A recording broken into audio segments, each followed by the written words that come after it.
না, আমার তো তুমি স্বীকার করলেও আমি তোমার বউ, না স্বীকার করলেও আমি তোমার বউ। তুমি অস্বীকার করতে পারবা? তোর মিডিয়াতে এখন বউ হয়ে আসা লাগবে, আয় তুই মিডিয়াতেই থাক, ঠিক আছে? তা করলি না, ভালো করলি, ঠিক আছে? এই তোর এখন বউগিরি ফালাইতে হবে, জীবন ব্যস্তছে না আমার, তুই এখন বউগিরি ফালাইতেছিস, তাই না? আর মিডিয়ার কাছে তোর ফোন করে কল লাগবি যে তুই বউ, আর তুই তুই মিডিয়াতে আসতে পারতেছিস না। আমি তো মিডিয়াকে জানাইনি, আমি মিডিয়ার নাম্বার পাবো কই? ওই যে যাদের বুদ্ধি শুনতেছিস না, ভালো করছিস, তুই দোয়া কর আমি জানি সুস্থ আসি, ঠিক আছে? দোয়া কর, জানাইছো তোর এখন ফলাও বউ হয়ে আসতে হবে। হ্যালো, হ্যালো, হ্যাঁ বলো।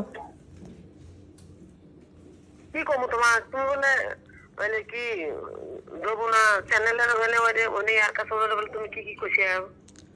সব সাংবাদিক আমার বাসায় আসছিল। আসছিল? হ্যাঁ, সব সাংবাদিক, বাংলাদেশের যত চ্যানেল আছে সব সাংবাদিক আসছিলেন আমার বাসায়। আসছিল তো আজকে ভালো কথা, তুমি কি কি কইছে? আমি যেটা সত্যি সেটাই বলছি। তুমি সত্যি যেটা সেটাই কইছে? হ্যাঁ, তুমি সত্যি এলাকার সাথে থাকতে নাকি আমার সাথে থাকতে? আর 11 যদি লাগতো কোনো কিছু হয় তাহলে কি হবে নি? এত দূর যে চলে গেছে, আমার জীবনে কি হলো সে দায়ভার কি তুমি নিবা? নিতে তো পারি, তোমার কেমন নেই? না না, আমার কি দায়ভারটা নিছ? কি বা দায়? কালকে আমি হাসপাতালে গেছি, তোমরা আমার পরিচয়টা পর্যন্ত দাও নাই।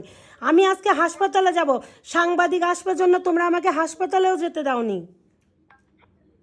হ্যালো, হ্যালো, বলো, হ্যালো, কি করলি তুই এই সিচুয়েশনে? তোমাকে আমি একটা প্রশ্ন করব, মেহবুল হাসান দাঁড়াও, তোমাকে আমি একটা প্রশ্ন করব, তুমি শুধু আমাকে একটা প্রশ্নের উত্তর দিবা। না না না না, তুমি অসুস্থ, আমি তোমাকে একটা প্রশ্ন করব, শুধু একটা প্রশ্ন, সেই প্রশ্নের উত্তরটা দাও, তারপর তোমার সব প্রশ্নের উত্তর দেব। আমি তোমার বউ কিনা, তুমি আমাকে সেই প্রশ্নের উত্তর দাও। তুই কি করলি? আমি তোমার স্ত্রী কিনা সেই প্রশ্নের উত্তর দাও।